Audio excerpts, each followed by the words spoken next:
are solely the opinions of the original source who expressed them. They do not necessarily represent the opinions of Revolution Radio and FreedomSlips.com, its staff, or affiliates. You're listening to Revolution Radio, FreedomSlips.com, 100% listener-supported radio, and now we return you to your host.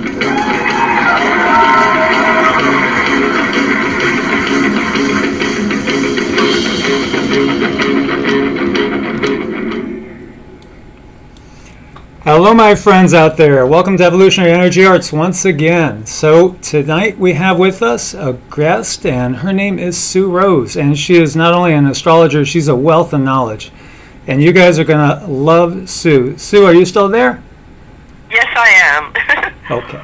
Well, thank you so much for joining us. And I'm excited. Oh, yeah, we are too. I've been listening to your show for a few months, and I think you're a very brilliant speaker, and I think you do a great job of linking so much information for your audience. Oh, thank you so much, Sue. And Sue is also a Florida resident, and both of us are fighting with this thing that wants to take our voices away. So, yeah, please forgive us tonight if either of us coughs or anything like that, because we're both still fighting. Maybe it's the red tide that we've been hearing about, the algae blooms. How are you feeling, Sue? It's really not up my way yet, unless it's in the air. Like, what about those people in California where they're saying that some kind of poison oak was in the air and they were itching from that, in the fires? Oh, yeah. I feel like Mother Nature's really getting a little upset with the way people are living. Oh, I don't doubt it. The elements are up in arms, right? I totally agree. Yeah, I've talked about it before, too, and quoted some Tool songs, if you're familiar with Tool. But, one of the lyrics says, Mom's going to fix it all soon, one way or another, basically. That's right. But I think this is where astrology holds keys that are not typically brought into any kind of public discourse. And I'd like to talk about the stories of time, because humanity is never in the same place. All the planets move in circles, and they follow rotary orbits, and it's almost like cosmic clockworks. And the ancients studied these orbits and began to see the synchronicities, like if Saturn, which is the planet of lack and difficulty, was very prominent, usually there would be bad harvests, and people would have to deal with a lot of privation brought on by unscrupulous leaders. Uranus, which represents Aquarius, is the planet of unique invention, and remember the adage that necessity is the mother of invention. So the more that we need the necessity, the greater will be the impetus for people to get very innovative and very inventive. So there is that positive side to things. Anyway, if we go back in time, and I really love the work of Ryan, R-I-A-N-E, Eisler, E-I-S-L-E-R. The woman is a brilliant researcher and anthropologist given very little recognition, but she discovered through art and relics and artifacts the societies that predated the time of written history, the Bible, and it was really a peace-loving, goddess-worshipping, all people, male, female, were equal, everyone respected the life force, they lived close to nature. It was very idyllic. It was the Garden of Eden, and that is known as the Age of Taurus, ruled by Venus, the goddess of the arts, clay pottery, sensuality, beauty, music, love. But each of these ages, this is known as the precession of equinoxes. Our whole solar system is actually orbiting a central sun. And the process takes about 25,000 years. So, the movement through each of the zodiac constellations takes a little over 2,000 years. And when there's a point where, there's a demarcation where one age slips into another, all of the mores and customs and habits and rules and laws begin to radically change. So it moves backwards. The age of Taurus yielded to the age of Aries, which worshipped the warrior and the homage to the firstborn son. And it really began a 2,000-year era of a lot of violent conquest and conquering armies and slavery and the subjugation of women. And Jesus Christ came in at the next juncture, right around, 2,000 years ago, a little bit more than that, to be the avatar, the teacher for the age of Pisces. Remember, he was known as the Fisher of Men. And an intriguing thing that was mentioned by Alan Oken, who I think is the foremost astrologer on the topic of the ages, is that each age borrows from its polarity. So Aries is opposite Libra, and that means that all the warrior ways balance against Libra, the sign of law and order, and that's why Moses was given the Ten Commandments, the fundaments of law for Western society. In the age of Pisces, the opposite is Virgo. So we get the paradox of the Virgin Mother. So we're again at another one of these junctures where we're moving from Pisces into Aquarius. Excuse me. The thing about Pisces is it has two fish, an upper and a lower. The upper fish is what Jesus taught, compassion, walking in somebody else's moccasins, a kind of divine love. The other fish is deception. And I look at the period where Jesus came in, where the Romans didn't want to give up power and warfare. So what they did is they put Jesus' name on it as endorsement. So for centuries they've been having crusades and holy wars, and it's just been kind of a mess. Because if you look at the weapons today, they can annihilate the whole planet. The consciousness hasn't moved forward enough, and I think a lot of it is being held back. I need you to step in. My throat's bugging me. Sure. Yeah, it is pretty fascinating to follow that. And so there definitely are parallels when you go through and look at the different ages and the whole precession of the equinox, which I think is like 25,920 years, if I'm right, somewhere around that. I think of it as like 2,000-year segments, but I'm rounding it off. Right, yeah. So for Aquarius to be born, we have to have a full understanding on a major collective level. This is where I think you're doing a great job on the truth. Yeah, the it's truth tough. thou shalt set them free. And Jesus taught, whenever two or more are gathered in my name, ask anything, it shall be. So the idea of collective healing and synergy is really important. But all these Capricorn planets, which I haven't talked about yet, but that's really the sign of dominion right now as far as transits, which mean where the planets are today, is very much about distrust and paranoia and fear and all this homeland security stuff, and these vaccines and the fear of everything is just making people very, fear-based and distrustful. And I think the elites understand this. I think they understand that their best weapon to try to preclude the rise of Aquarius is by making enough distrust that people cannot form these collective energies. An interesting parallel here, too, is that the sign of Capricorn represents the old patriarchs. And in mythology, Capricorn is known as Cronus, and he was a god that actually devoured his own children. He would rather eat his own kids than let them move into power when they grew up. So I see that mentality alive and well. I mean, there's so many old, angry men who don't want anybody else to have power, influence, a say in society, a voice. And where are they leading the world? To ecological ruin. They're desecrating the rivers, the air, the soil. So many people are unhealthy. They're obese. They're on antidepressants. They're on opioids. And I wrote a book back in I forget if it was 98 or right around 2000. It's called Neptune and the Final Phase of the Piscean Age. And I explained that as we come deeper into this final period, the rivers are going to be awash in chemicals. People's bodies are going to be awash in chemicals. And it's going to be harder and harder for people to have clarity of mind. And that's also so important to this Aquarian raising of consciousness on a collective scale. Because if Aquarius' opposite is Leo, and you talk about this a lot, the importance of being centered in the heart. We need heart-based societies. We need to move back into tolerance and compassion and love because it heals. And, that would mean an Aquarian age that would just be incredible with innovation and invention and friendship. But if it turns the other direction with the lack of love, then it could be like artificial intelligence and electronics and machines that are taking over the human spirit. So, I really think there is a kind of battle between the light and the dark going on now. And that takes me to the end of the Piscean age. Two fish. Now, I have a numerology system that came to me by, I would call it divine meditation. And what I do is I take the date. So we're going to take September 11, 2001. We're going to add 9 to 11, that's 20. And then we have a 2, a 0, 0, and a 1. 20 plus 3 is called splitting apart. And I have a habit of checking the I Ching every day before I kind of go out and do my thing. Splitting apart. And then I go biking to a coffee shop in St. Pete, and darn if I don't see the building splitting apart on TV. But I really think that was a seminal event in terms of a gigantic splitting apart, where either, again, people move into this higher level of compassion, well, there's a chance that, a lot of things may split apart. Things like, you're talking about how we have to get used to a life where we don't have all the electronics and learn to, eat closer to nature. And I think that's inevitable too, I do. But, how horrifying will it be, I think, is in part up to the consciousness, and I think that's why it's great that you're doing what you do. I try to do it by writing books. But I'll tell you what, the mainstream media doesn't want this information out there. And I can tell you, I've had my career blocked many times.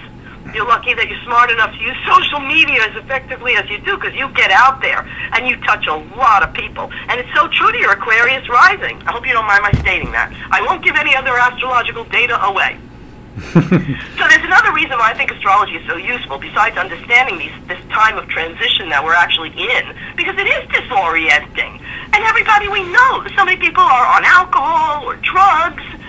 People are having a difficult time coping because the value systems are really not supportive of human integrity.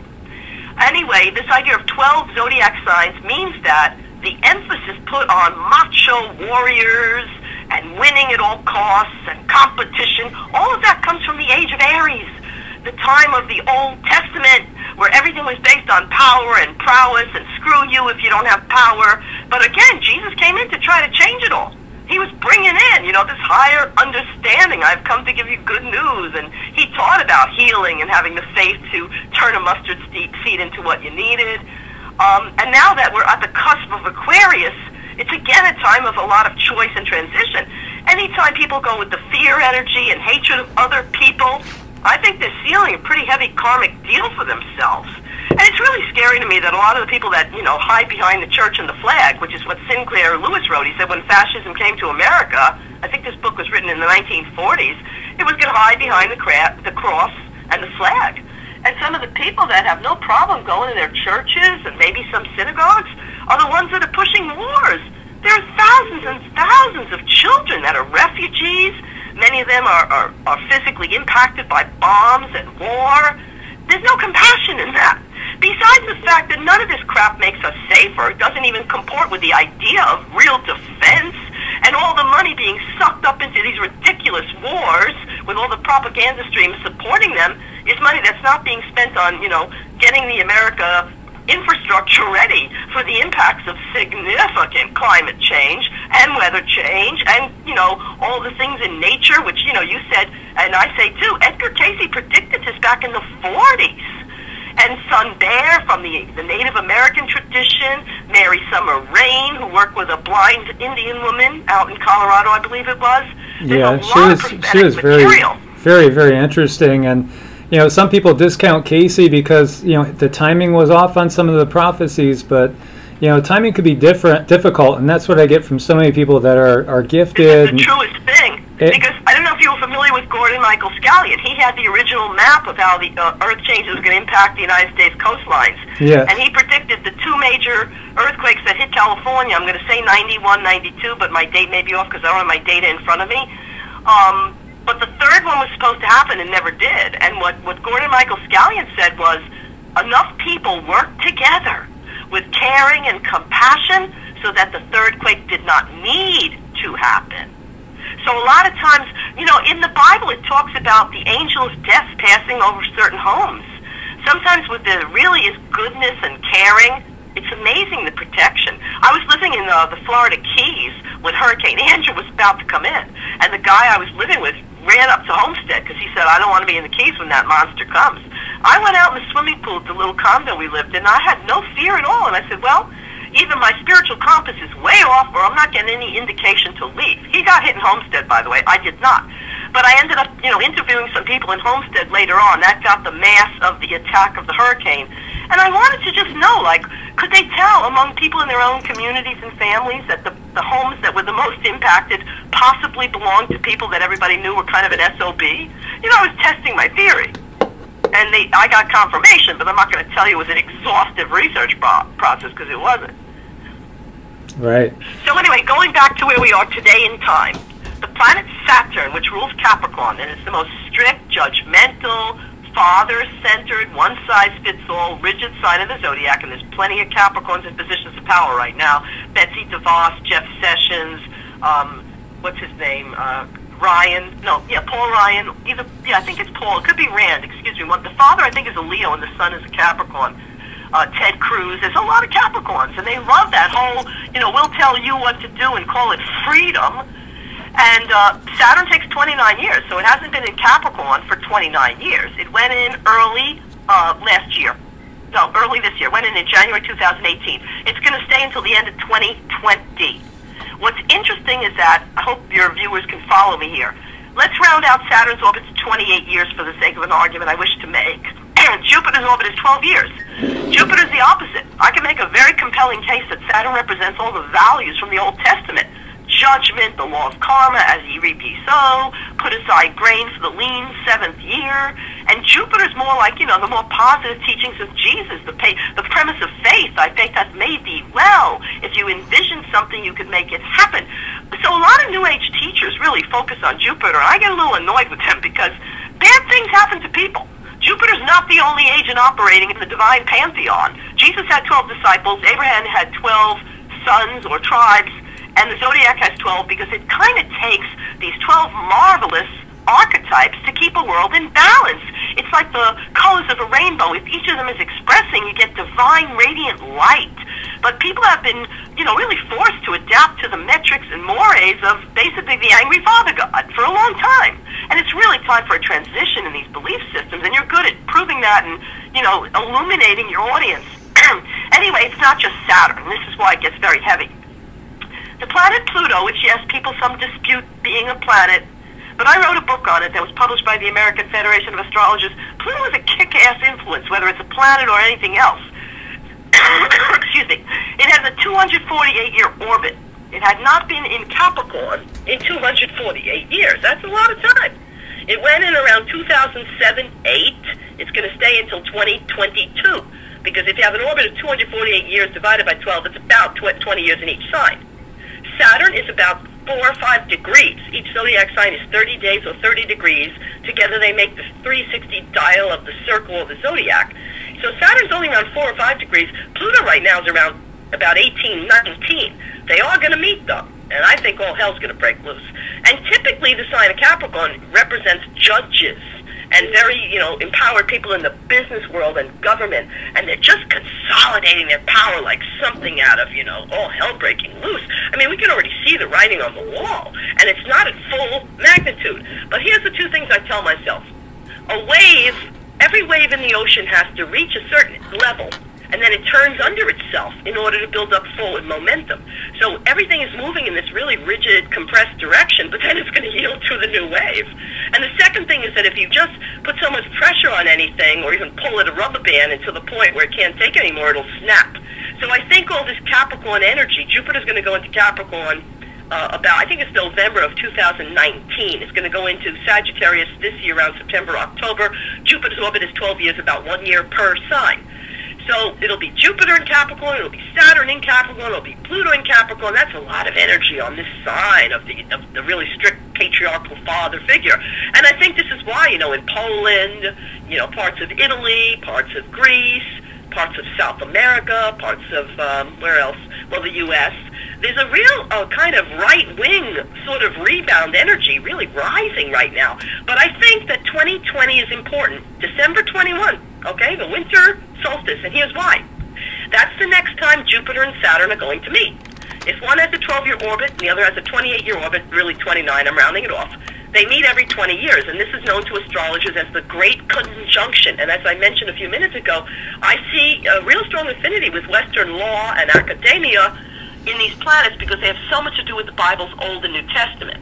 I think since 1860, every one of the great conjunctions, 1880, 1900, 1920, 1940, 1960, it comes right on time, has occurred in an Earth sign.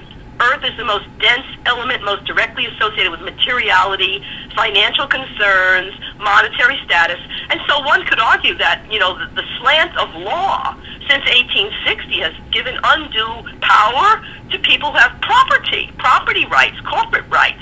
So here's the cool thing. December 21, 2020, that conjunction is occurring at 0 degrees, like right in the doorway to Aquarius. This is the first time those two giants are meeting in Aquarius in a couple of centuries. So I really see that as promising. And I see that as, kind of like the straw that breaks the camel's back, where people all over the world are getting tired of the fact that 4 or 5 billionaires have half the world's wealth, and everybody else is struggling just to tread water, right? I mean, these economic policies don't just come about by some kind of caprice.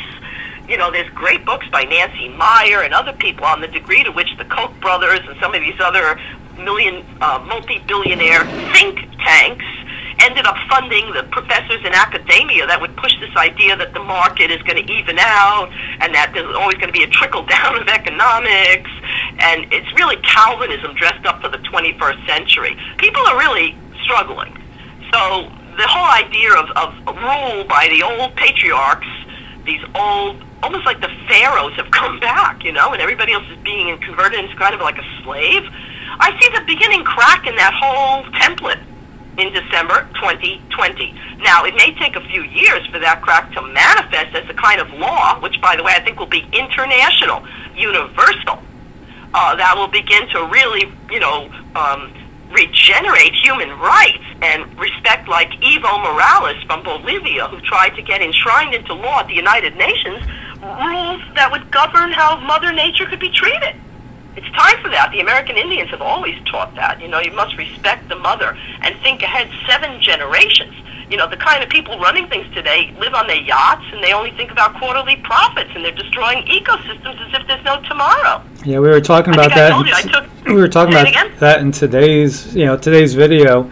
How basically it's just so wrong that so few people control so much. I am so glad you say it. There are so few people that say it, and it's blatantly obvious. There's something called body burden. It's a test you could take. I think they use a hair follicle. Most of us have like 112 industrial chemicals in our bodies today. I know you talk a lot about detoxing and all that, but, it's a lot of work to have to constantly fight this deluge of chemicals. Oh, for sure. Yeah, we have to be constantly detoxing. It's just got to be a way of life, something that we're always doing. And, yesterday we were talking, too, about just the facts that people don't even know what's in their food. Like that macaroni and cheese I was showing. I heard you. I love that. But, worse than that, it goes back to what I said about the second fish. The higher fish of Pisces is that compassion fish that wants to bring the world to a new level of coalescence, the divine reconciliation. The other fish is just people are swimming in deception so thick they don't even know what the truth is anymore. So you get a company like Monsanto that basically, purchases the politicians so that nobody's allowed to say on TV what's really in these damn, Monsanto genetically altered foods. So it's not only that people don't know what's in the macaroni and cheese, they're being, in a lot of ways, deprived of knowing. I don't know if you're familiar with what happened with the movie Vaxxed. It was supposed to premiere at the Tribeca Film Festival, Robert De Niro's nice little contribution to the film industry. And it was a very handsome whistleblower named Paul, I think it is, or Andrew Wakefield. Somebody at the Centers for Disease Control passed him, like a whistleblower, information showing that a lot of vaccines are really causing damage to children. He had the guts to come forward. And you know what the pharmaceutical industry did? Destroy his career. All they have to do is make you look like a pariah so that fewer and fewer people will listen to the story. But there's this really cool woman named Polly who goes around the United States in a vaxxed bus, and she records the stories of the thousands of children who have been vaccine injured. There's a fund which is very covert. The worst cases do get some settlement financially, but this goes back to what I said about this dominance of the archetype of Saturn Cronus, where these corporate idiots would rather damage the next generation of children than pass the torch of power on to them. Neurological impairment can be a lifelong problem. And a lot of the parents don't have the understanding to, try things that would be natural foods or, is it called chelation or chelation? I never know how to pronounce that word. Right. Some kids manage to get better, but some of these kids are vegetables for life. And we're talking about thousands of kids here. It's a hell of a cover-up. Oh, believe me, they know exactly what's going on. They know exactly what they're doing, and it's kind of that food pharmacy cycle that's been set up and that we've been put in this perpetual, state of the food causes us to go to the pharmacy. I totally agree with you. Did you read Naomi Klein's book called The Shock Doctrine? No. That's the new model of capitalism, where they literally cause catastrophes, or if there is a catastrophe like Hurricane Katrina, in New Orleans or what happened in Puerto Rico, these vulture capitalists go in there like circling birds of prey, and they take over the schools and the best real estate, and then they rent back to these impoverished people homes that they used to own at more of a higher cost. So this disgusting model. I want to say something interesting here too. Places have astrological signatures, and I have found it very compelling. In fact, there's a program, it's called astrocartography, and when I got introduced to that, it was a mind-blowing affair. In any case, many cities and states become entities around January, because, New Year. And when I lived in Key West, I looked up the chart. I had my own TV show on astrology there, and it was very popular. And I realized that Key West, a Capricorn town, what I've been saying about this Cronus thing, and the patriarch, and a kind of fear-based profit at all costs, what profit a man to gain the world and lose his soul, the major industry, and I am not making this up, right at the turn from the 19th to the 20th century, okay, was called the wreckers. And what it was were people that put fake lighthouses out on the water where, ships might be crossing around the Gulf of Mexico and coming around the Straits of Florida, and the lighthouse would indicate that there was a good place to dock. But in reality, it was a trap. The boats would crash on the rocks, and the wreckers would help themselves to the bounty. And this was considered a legitimate industry. It's what built the original wealth of the Florida Keys, Key West in particular. I'm not making that up. So, that's disaster capitalism right there. This idea of the only thing that matters is profit. There's a reason why Capricorn's symbol in the tarot is the devil. The idea of, wealth superseding all other values.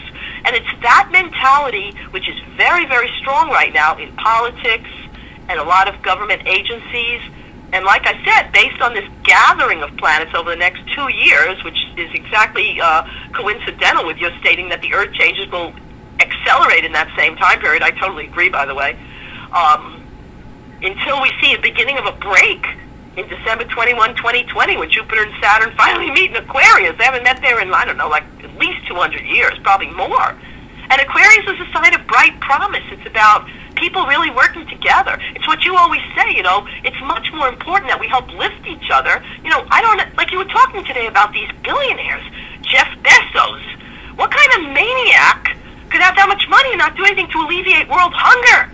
And I wrote about this in a novel that channeled through me. I was a young mother then. I did it in 1990. I couldn't even go to sleep at night. I'd be downstairs typing.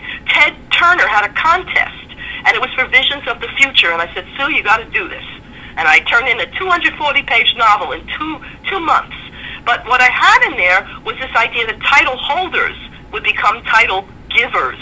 And that instead of money, it was a universal time bank exchange, where no matter what you contribute to society, whether you're an artist, a farmer, a doctor, a lawyer, a builder, your hour is equal.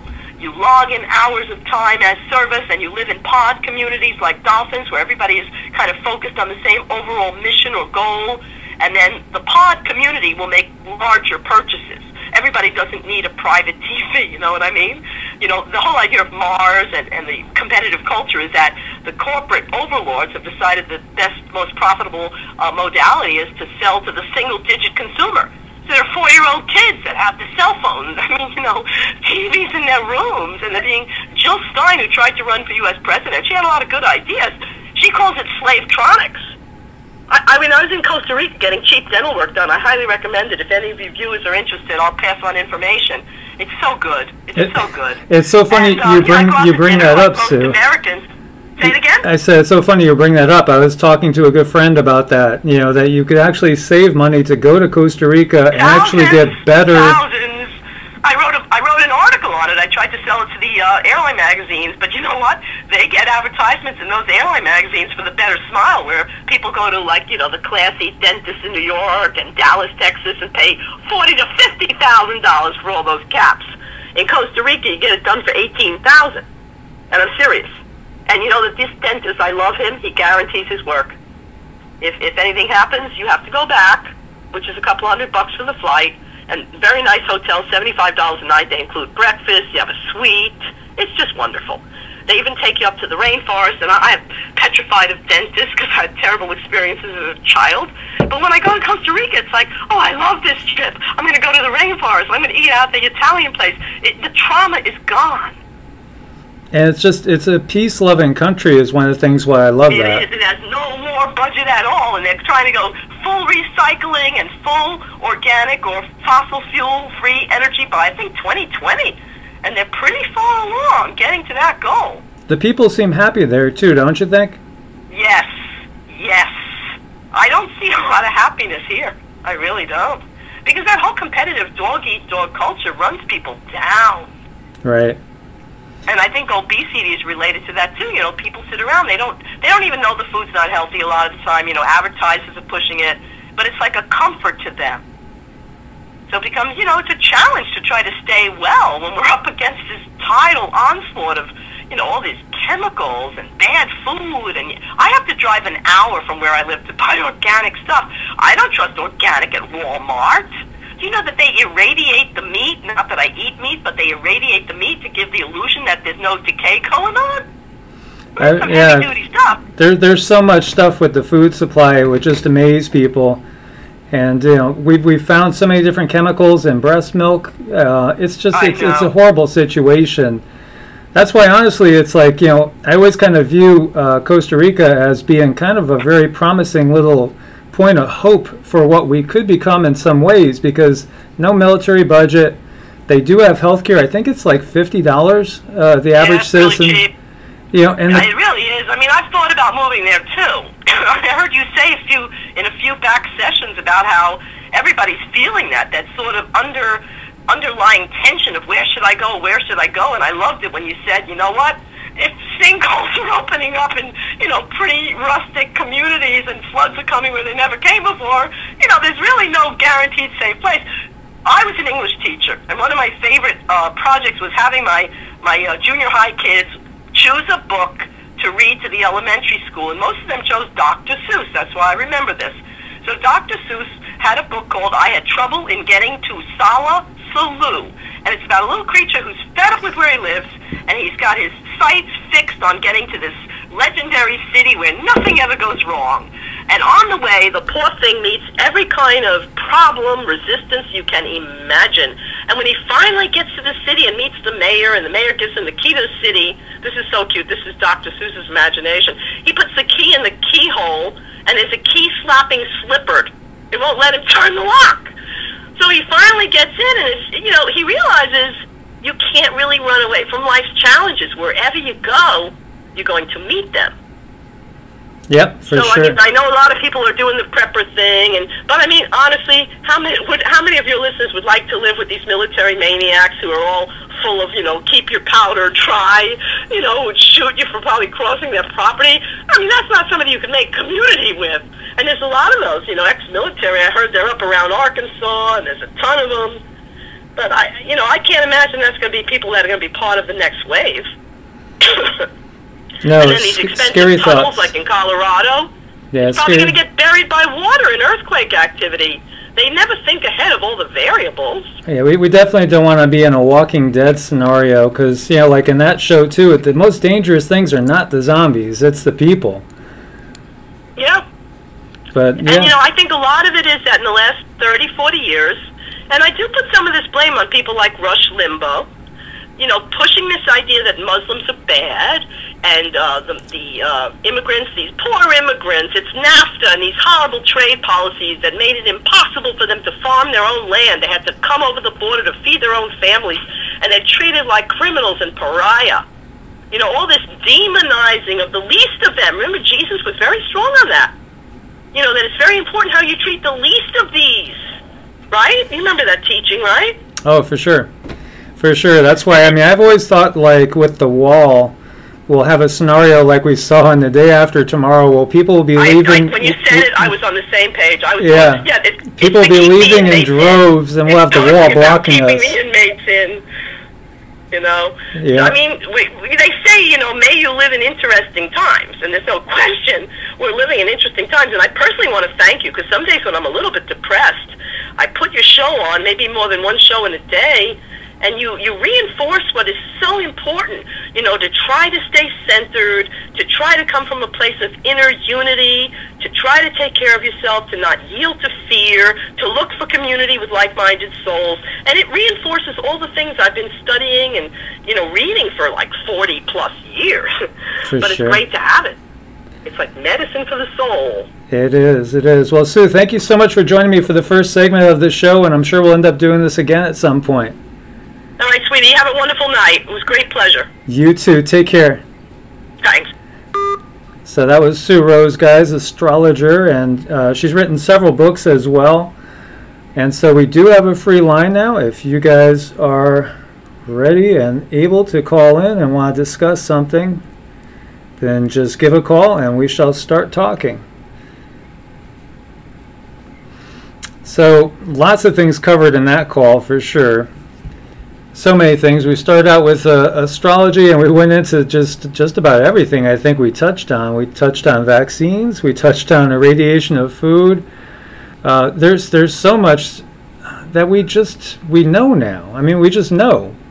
And still somehow, are we accepting it? When we know that the vaccines are not good, and they're still vaccinating our kids and us. If you're in the healthcare field, you're going to get vaccinations. You're going to be forced to take them.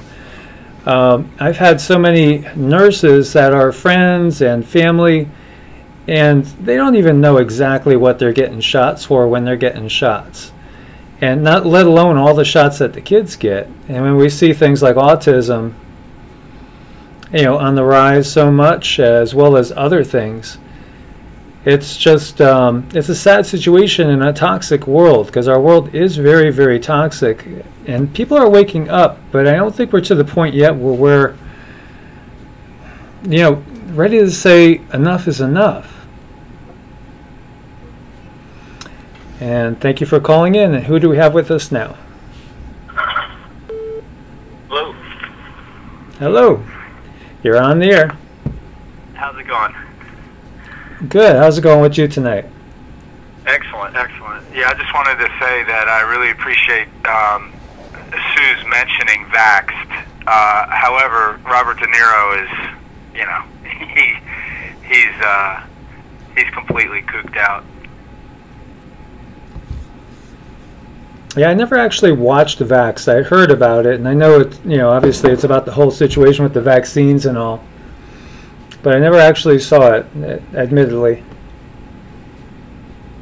Yeah, it's a pretty good movie, but the only good part about it is Andrew Wakefield's in it, and but yeah, it has little to do with De Niro. I mean, De Niro's definitely a coward, and he's a coward for sure, and it just so happens that he's associated with the movie. But other than that, he's a disgrace. Well, the movie at least drew some attention to the whole vaccination situation, and I know I've said it in different videos before, but with all the new people coming in, my son was so healthy, and then I got into an argument with my wife because I didn't want him vaccinated, and she did, and so we ended up getting him vaccinated, and as soon as he was vaccinated, he got sick, and right away. And I could just see, reading the energy of the doctor, that he knew what he was doing. Just the way he gave it, the vaccinations to him. And then he had asthma, and still does, so he had to be on an inhaler, and he developed bronchitis, he had pneumonia. I mean, he just went through such a period of sickness that I know was due to those vaccinations, because he had nothing right before that happened. Absolutely. Yeah, there's no question that when you take a child in for a vaccination, you're doing something wrong. There's no question about it. They're basically injecting the child with mercury and all the adjuvants, and it's just a total wicked brew. And it's meant to harm. And so I don't know how. Excuse me. This shows, like what you were saying before, is that the cold-bloodedness of these people is it's just too much. It's hard to believe that they're even human, but you know, we still have to love them because we don't know who's who, and we're not God. But that doesn't mean we have to set aside all judgment. We mustn't be fools either. So it's kind of one of those cases of tie up your you know, trust in Jesus, but tie up your camel.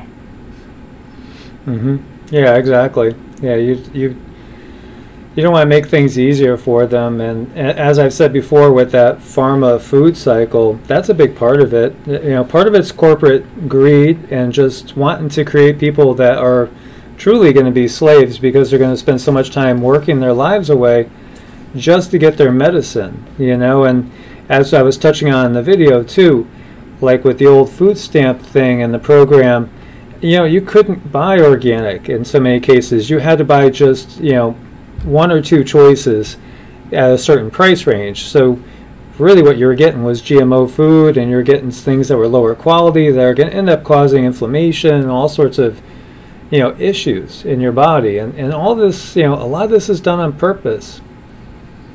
Yeah, no doubt about it. That's like the understatement of the year. Exactly. A lot of this stuff is done on purpose. You think so? For sure. Oh my gosh, yeah, it's terrible. And you know, the whole thing with dentistry is I don't know if you've seen many videos, but there's a lot of really good videos on what a racket the dental business is, and how you know, fillings in particular are, I think they're, what are they, like 50% silver minimum. I'm sorry, 50% mercury minimum. And yeah, what a nightmare. And they'll lie to you when they're putting them in your child. You know, you'll say, look, we don't want mercury, and then they'll say, oh, okay, and then you see, you know, what is this? And you see that it's mercury, and they just think you're complete idiots. And you know, I couldn't believe it when they, you know, our daughter needed some dental work, and what they tried to get away with, and I was like, no, you don't do this, absolutely not, and then we just left, and I was completely outraged. But yeah, I mean, the best thing for dentistry is you just nothing. You just absolutely do nothing at all. You just I know a lot of people probably think I'm crazy, but no, it's far worse to have something done than to just have nothing done.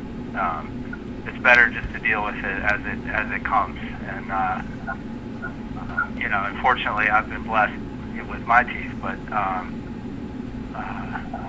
yeah. Anyway, so all right, I'll let you go. All right. Well, thanks for your call. All right, you too. Bye-bye. Bye-bye. So yeah, talking about the vaccinations in the dentistry, and as I've touched on before, and I just went back to using a couple of the non-fluoride ones, like Tom's of Maine makes a couple, and there's a couple other ones, just to try them out. And I actually prefer doing my own. I really do prefer doing my own, just coconut oil, baking soda, tea tree oil, and peppermint. And really, my teeth feel way better, my mouth feels way cleaner with that than the other ones that you buy that cost, you know, if you're going to get a good one, you know, $5 or $6 for a tube, and maybe it lasts you 2 weeks, 3 weeks at most. With this, you know, that costs pennies to make what I make, because, you know, I buy it all kind of in bulk, and it really does a better job in the first place. Oil pulling with coconut oil is really healthy for your mouth, and so if you add a little tea tree to it too, it's also going to be really good for gingivitis, anything that you have going on in there. So, you know, there's so many simple ways to take care of yourself where you don't need all these added chemicals, you know. And one of my good friends called me today to say, you know, I was going to go pull into McDonald's.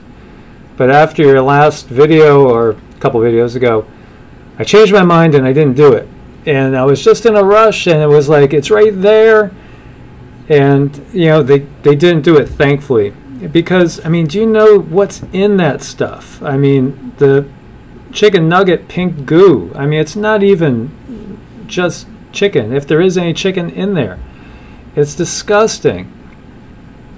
It's really horrible. And,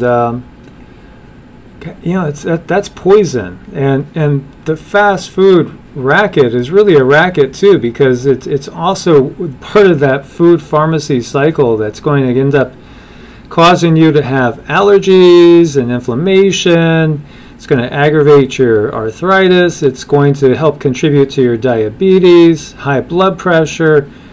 You know, so much of our health issues are really centered around what we're putting into our bodies. It's really so simple. So the first place to make adjustments is really in what you're eating. And a lot of you guys are really, really awake. And, you know, it's amazing that so many could be so awake and so many could still be so asleep. And even know the things that we know about the earth changes, about vaccinations and things like that. And yet still be pulling into McDonald's every day. Hello, caller. You're on the air. Greetings. Greetings. And who do we have with us? We have Caribbean, from the Caribbean, Elizabeth. Caribbean. Okay. And where do you want? Caribbean.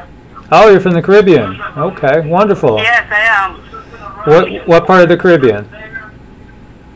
Trinidad and Tobago. Beautiful islands. Beautiful islands. Yes, we are. Twin Island State. That's wonderful. Yep, I've been through there and absolutely love it. It's beautiful. Well, you must come down sometime and visit us. I will. And what would you like to talk about today? I would like to talk about the energies, the incoming energies, the feminine and masculine energies. Sure, go right ahead. What would you like to talk about regarding the energies? The energy. Am I into Michael? Yes, this is Michael. Well, Michael, you're on the air, so I'm not hearing myself. That's why I'm trying to talk to you live. But I'm trying to talk about remember you talk about the waves that are coming? Sure. Yeah, definitely. As we know, we are getting hit by a lot of energy, and it's something people are really feeling, because I'm getting it on a daily basis from people saying they feel so spacey, or they're feeling so tired, or they just have to lay down. Yeah, but listen, Michael, the energies are real. The feminine energy is the right side of our brain, and the masculine energy is the left side of our brain. It's real. Oh, definitely. I agree. Yes, it's real. It's not something to play with. It's not something that how they are stating it. One side of our brain is our breath of life, and the feminine and the masculine side of our brain is the king of the realm. It's real. The energies are real, and one side is the preserver of our life, and the next side is the giver of our life. I want people to understand out there, when they are stating about the masculine and feminine energy, it's the real story of our life, and it's not something makeshift. Right. Yeah. You understand? Oh, sure. In the Kundalini yoga tradition, we would call them the Ida and the Pingala, which are the two different currents of energy that run up into the brain, up through the spine. For sure. And so when they're united, then you have Kundalini happen, and that rises on up, and it changes everything. The waves that are coming now are real. That's Imama wave and King wave. You understand? Yeah. The incoming wave that you're feeling now is the Mama wave and King wave, and soon and very soon she's going to transform into physicality. It's real. And they are nothing known as the suns. That is just thing to keep us blindfolded. They have nothing known as no suns and no moon. The things that they are talking about that are the suns and the moon is Imama and King. king of the realm and monarch of the realm, your life giver and your life preserver. The energies that give you the breath of life and the energy that preserves in your breath of life. Understand? Yes. Yeah, it's all very interesting, and definitely we are getting hit with the energies big time. I have a lot to say. Chosen people have to be wise and know when they are being fooled with lies and propaganda, and chosen people have to use their discernment and their intuition. There are two sides of people on the earthly realm right now, and there are three realms Mama created. She created the eternal realm, the angelic realm, and the earthly realm. You understand? Sure. Imama is real. It's real energy. And it's going to get stronger. During this month, it's going to get stronger. So chosen people have to be wise and discern things for themselves and continue to look up. There's a lot of things that the eyes have to see when you look up. Focusness is necessary, and meditation. It have a lot to speak about. It have a lot to understand on this earthly realm. And the little bit of those who are controlling the realm, who think they have it all together, I have a message for them. Who build their underground bunkers and tell themselves they will get away, they are not going to get away. Anybody who is a liar, anybody who is a deceiver is not going to get away from Imama energy. Understand me? Yeah. I always listen to you, and I'm listening right now. Even though when I hang up, I'll continue to listen to you. But for all chosen people out there, I'm going to let them know one more time. The energies are real. Imama is real. That's Imama meant eternal mama. The controller of the realm. The one who gives you the breath of life and me the breath of life. And King is real. He's the protector of the realm. And also, I have a heads up for everybody. There's an incoming queen of the realm, and it's left to be seen. That's why the energies are getting strong. There is an incoming queen of the realm that everybody is going to see in Mama's glory. Have a blessed night, Michael. Well, thank you, my friend. Thank you for sharing. Yeah, I will continue to call you and update you with anything I know. I have a lot to talk about. Okay, well, I look forward to talking to you again. Take care. Namaste. Yeah, nice talking to you. Have a blessed night. You too. Bye-bye. So, it's interesting that she was saying that, because I was watching a couple really interesting videos today from some recommendations from you guys. Hello, you are on the air. Who do we have with us now? It's Ray, Michael. How are you? Ray, how are you doing? Exceptional. Hold on. Let me get outside. Okay, so, got good news for you, buddy. What's that? I figured out, with help, obviously, how to intertwine the subconscious and the conscious mind. Okay. Pretty powerful experience. It is literally how you break free from the matrix. So let me get centered, so I can come at this at a joyful. All right. So I this entire time, I've been thinking that I broke free from ego, which is obviously part of the trap. It came to a culmination point where Alicia was like, "Hey, you need to go. I'm not doing things properly," because I wasn't listening. So we went on this little trip where she was doing Uber Eats or whatever it's called, and I had time to think.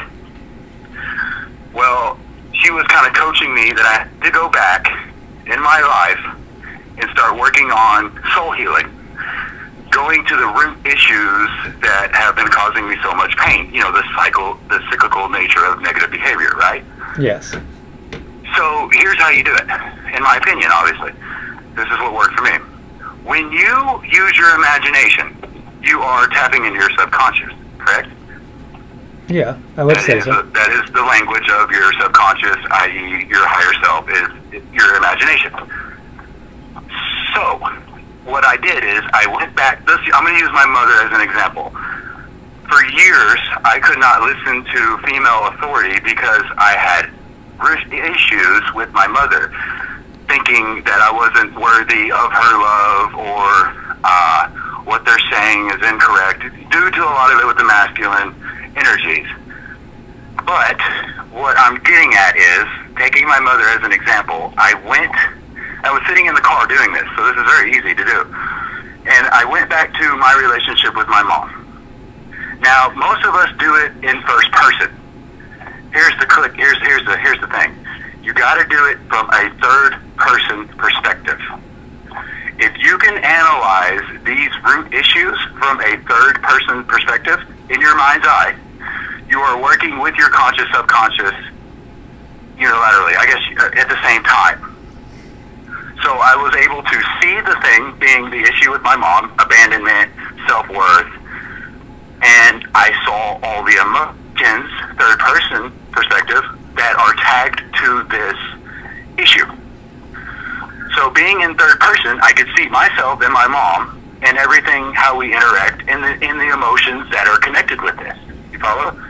Yeah, I do. I mean, and it's a good insight. It's a great insight. It's just like when I had that realization when I was 5 years old, and it just clicked. That I was like kind of staring at my body and realizing I'm in there, but that's not me. And hang on, Ray, we're going to a commercial. Okay.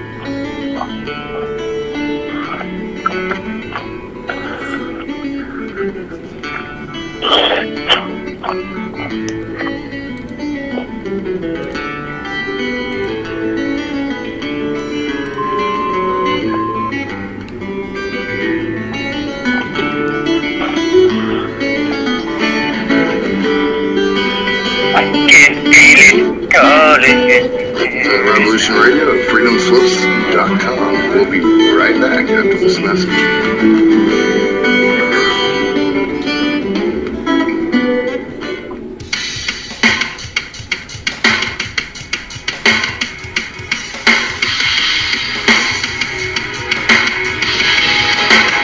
Enter into a world unseen on Raven Star's Witching Hour. You will encounter eclectic topics from the realm of spirit brought into our matrix of truth.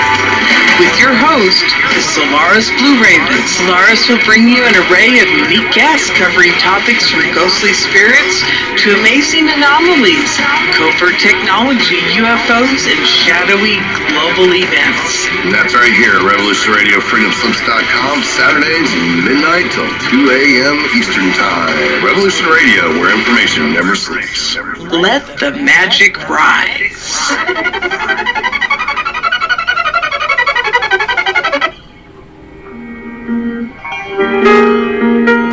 This is Barbara DeLong, host of Nightlight Radio, inviting you to join me on a cosmic journey, exploring a metaphysical montage of spiritual material, covering everything from the mundane to the magical, UFOs to unicorns, and everything in between, including spiritual readings for those who seek enlightenment. Nightlight provides you with equal measure of light, love and laughter, insight, wisdom, and inspiration. Monday nights, 10 to 12 p.m. Eastern, right here on Studio B, Revolution Radio at freedomslips.com.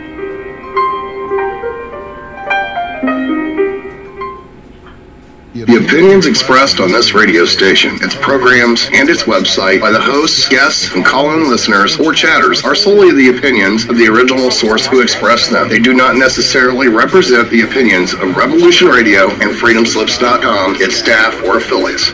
You're listening to Revolution Radio, freedomslips.com, 100% listener-supported radio, and now we return you to your host.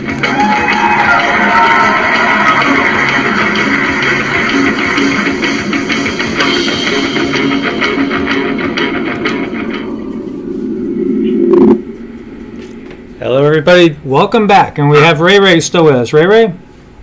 Yes, sir. Okay, so we were talking about the third person and seeing things from a third person perspective. Right. Right. They literally didn't tell us that key bit of information, have they?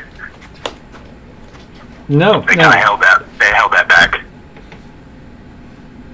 So, back on track, I was able to see that my mother was just my mother. She is my loving mother, and that these emotions and thought processes that I have attached to her and reinforced through negative feelings was how I came to conclusions of who my mom is. I identified with these emotions. So once I detached and became third person, I noticed that these emotions are not me. That these are learned behaviors that were literally force-fed because we didn't have another truth to go on. So by doing that, I was able to cut the ties to those emotions and rewrite the narrative, to redo the story, to start with a clean slate, to cry it out and to let it go. I no longer identify with that issues of self-worth due to motherhood and this, that, and the other. And then you do it for each one. I mean, it's a process. Soul healing is a process. But it is the most important thing to do in this ascension process.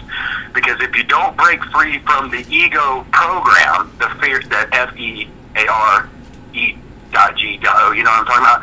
The program that we are here, you will not be able to get out of the ego. Because how the ego works, if you're still in your emotions, you go through the cyclical behavior.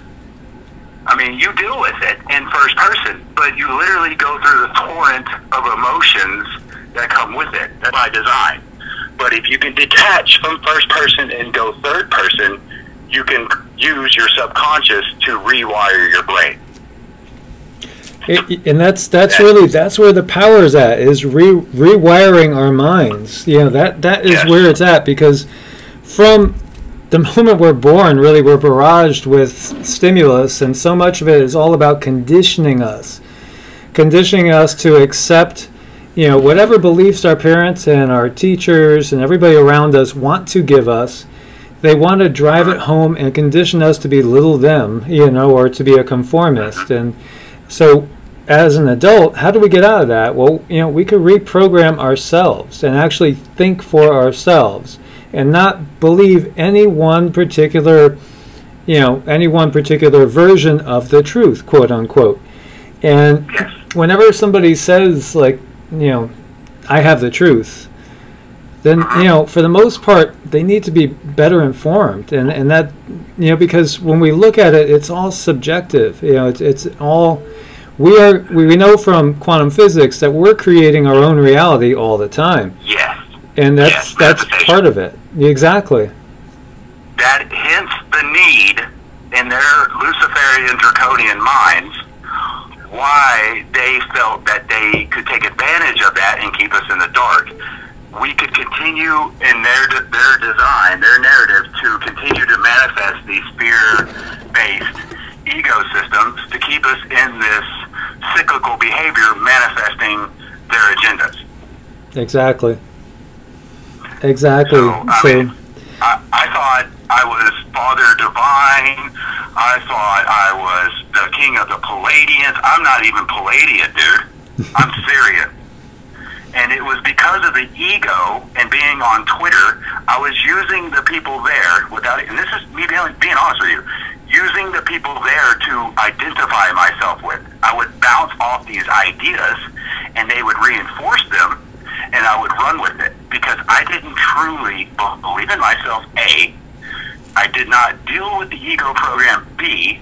And 3, I was not in alignment with God, Prime Creator, however you see fit. That emotion that makes you feel abundant in love. Here's the clicker. We do have the truth, brother. The truth is this. L-O-V-E. If it is not from there, it is not a truth. Yeah, well, I totally agree with you there, for sure. I mean, it's what it's all about, and that's what this new era that we're going into, this new point in time, is going to be all about. It's going to be about unity. It's not going to be, the Mars influence that we've seen to pull an astrological, quote there. It's not like that at all. We're going for something totally different.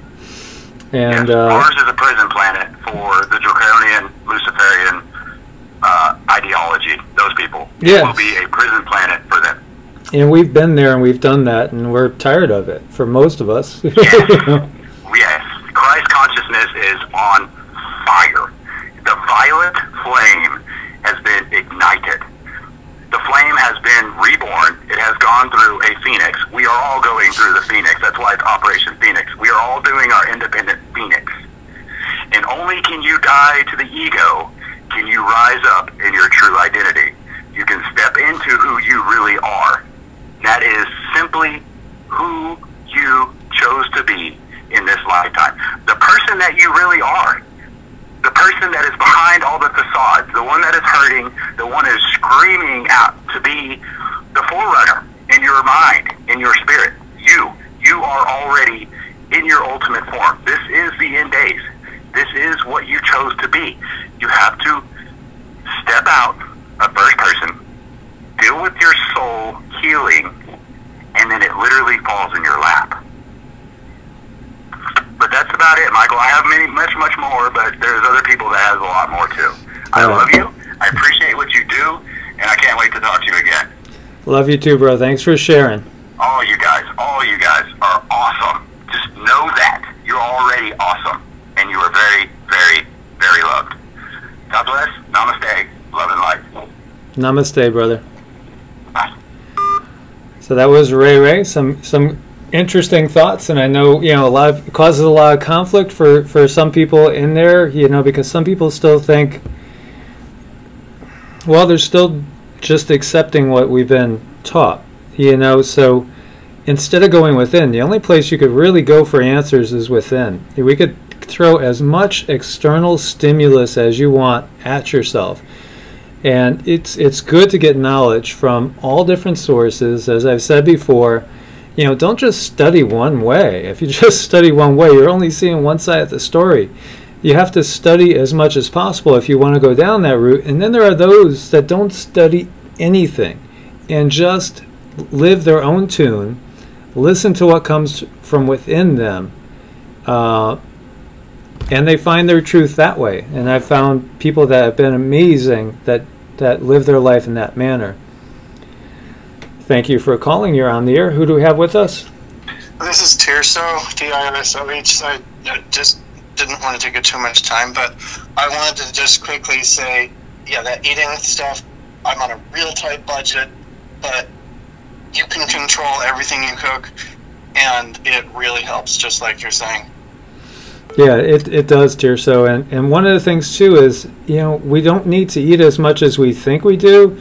And I'm not saying go starve, but you're better off to buy the organic stuff, buy less of it, and ultimately you'll be healthier because your body will start to clear up a little bit, and you'll think clearer, you'll feel better, you won't really need as much food, and you'll have a lot more energy.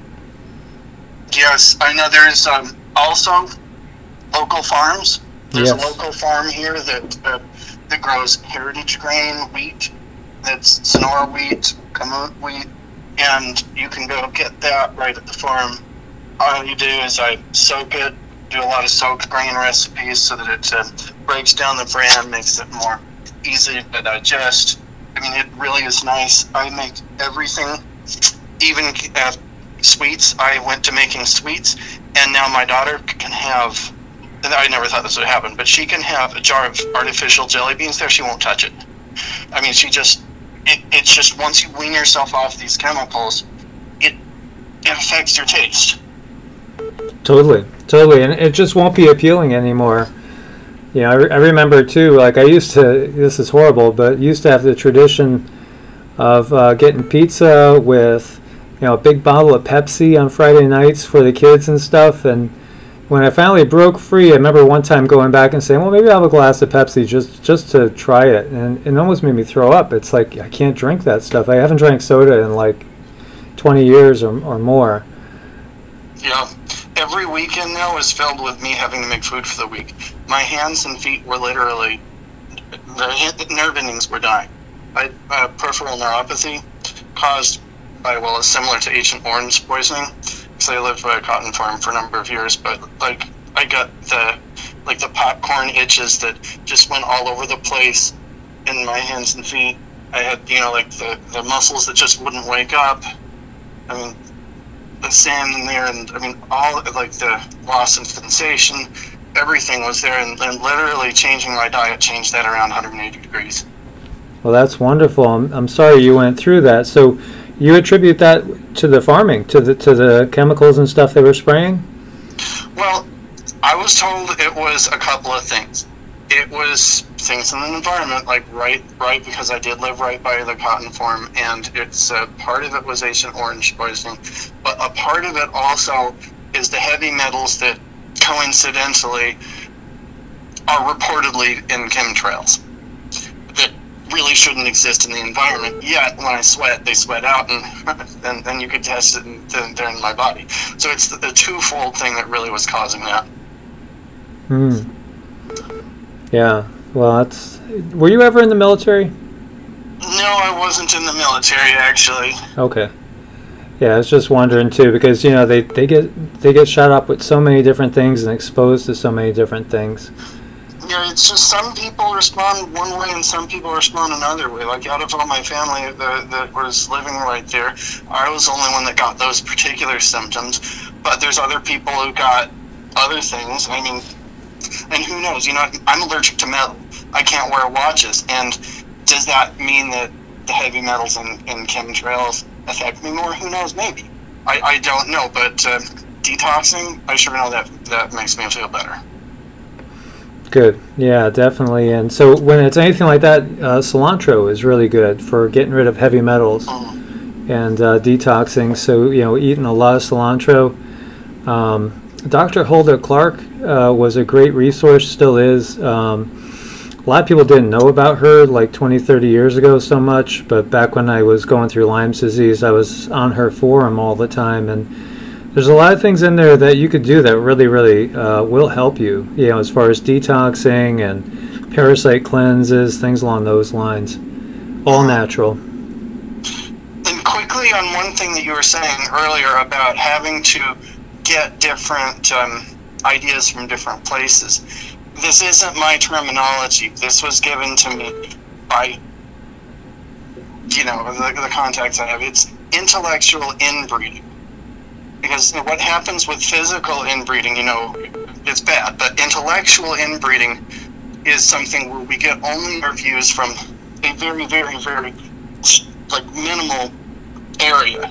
And in order to have wisdom, in order to really expand your mind needs to be able to get a lot of input, a lot of information.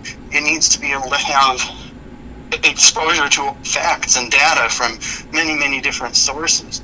And if you are literally limiting what goes into your mind too much, then your mind doesn't have the resources that it needs to be wise and be able to have good judgment, because judgment comes based upon what you know, what you felt, what you've learned. And while the Bible certainly is good, there are other things in this life, the friendships, a lot of stuff. I've learned things in science, I've learned things a bunch of places, and that's really important too. And if you have whatever you want to call it, the spirit, or whatever connection you have, and whatever terminology you have, that can guide you too. But narrowing it too much is not helpful either. Yeah, I think, it's again to each his own, and everybody's a little different, and like the one friend that came to mind, she was just a little bit unusual, but so insightful. And because she was so used to going within, she had like this insight that was incredible. However, I have another friend who is probably, who I view as my guru, because she's the closest thing to an angel that I've experienced, and that she's just pure love and always can get me back on track. Like if I'm getting off track in any way, shape, or form, And she's somebody that has studied under Yogananda and done a lot of meditation, and a lot of contemplation, but it's also very active and very much out there in the world, always engaging and going and taking in new seminars and things like that from all over the place. But she's just actually just pure wisdom and love, and really amazes me. So, I've had people from different backgrounds that have been, tremendous influences, and rocks for me to lean on at times and gain wisdom from, and they're from totally different backgrounds, and so it's all good. Yeah, I think what people don't always understand is we need unity. Yes, we need to be of one heart and one mind. Yes, but we also have to remember that when we're deeply passionate about something, when we're deeply wrapped up in something and truly believe it to our core, we're more likely to invest more of our mind in it and get things out of it. You are going to see in this awakening, and you've seen it for a long time, this one person really adamant about their point of view. They're just so into this point of view, and then the next person is a completely different one. One of the reasons for that is because it's easier to teach people sometimes when you add correct information to their belief system rather than just impose like a technically 100% correct belief system. It's a balance, though. You can't let people go off too much. But really that's the thing. We have to respect our differences, understand the roles they play in each individual learning, and just understand there is a time in our future where we get on the same page. But it isn't always important to do that in every single way. Exactly. And if our mind is closed off, it's just not going to take anything else in, any other possibilities.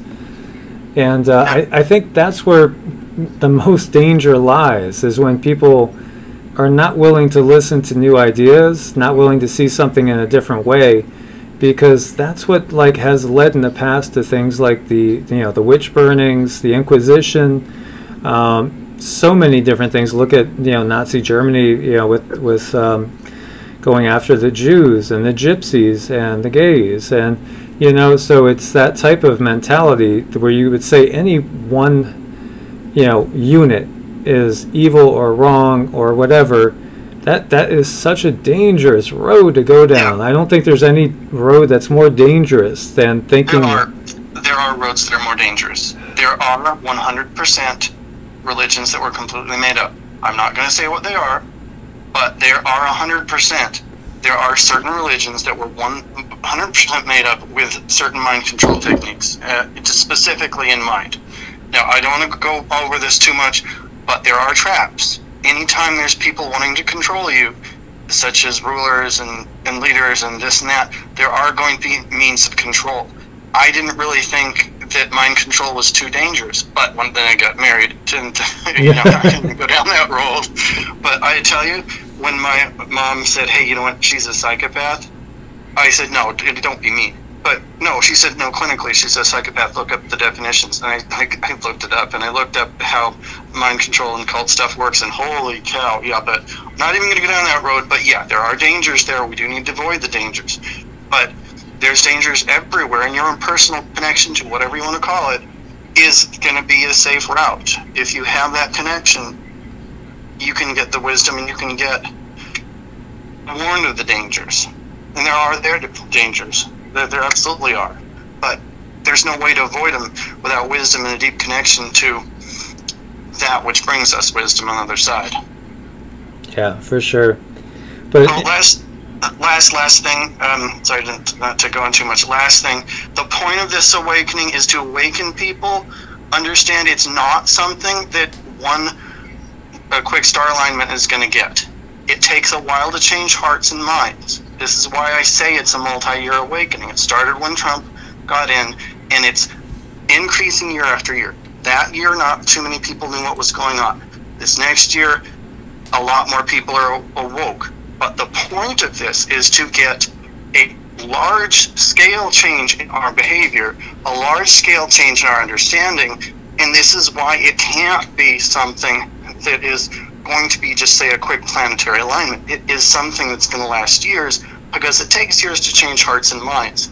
And trust me, the people that are behind it, or the beings that are behind it, know that full well. They planned this out really well. It's going to happen. We are going to be okay, safe. It's going to get scary. But ultimately, like I said last time, in the last 10,000 years, we're going in one direction. That's towards enlightening. That's not going to stop, but it's going to get scary. Well, thank you for sharing all that with us. It was a very good call, and I appreciate everything that you shared. Yep. Yeah, just let me know if you ever need anything. I'll be here. Thanks, Tirso. Namaste, my brother. Yep, namaste. So that was Tirso. That was a very interesting and good call as well. And as he was saying, you know, it's something's going to take a lot. It's going to take some time. And so, just to share with you guys, like I have, you know, one very good friend who's insightful, that was in, you know, full-born panic mode, and you know, the last couple of days, and you know, we know that we're in the midst of a pole reversal, and that's part of everything that's going on. We're in the grand solar minimum. You know, that's something that's happening. So we are heading into a lower sun cycle. It's going to lead to an ice age, at least a mini ice age. We know that's part of what is happening. We are definitely seeing the signs that we are in a magnetic pole reversal. And I'm somebody that thinks there's a ton of evidence that points to crustal displacement. And believe me, I wish there was no crustal displacement, because that's pretty scary.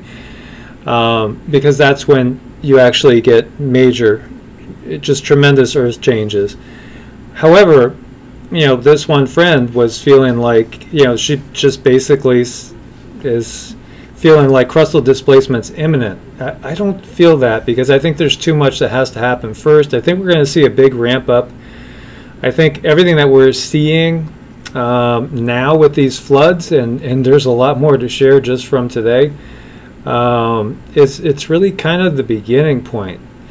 It's just the beginning point. So these tremendous storms, floods, this is all going to keep going. You know, this is going to intensify. And it might keep intensifying for years. It might even go into like the next decade, and we still might have things just getting stronger and more intense, but still no pole shift completed, no crustal displacement, and you know, mega tsunamis and things like that. So you know, these things, it's hard to peg time frames, and so Edgar Cayce, we were talking about his prophecies, and you know, some of them were supposed to have happened a while ago, and they're just kind of starting to happen now. So, you know, things are ramping up. I do think for sure, the time frames I've heard, I think we'll see a major ramp up around 2021-ish, and somewhere in that line.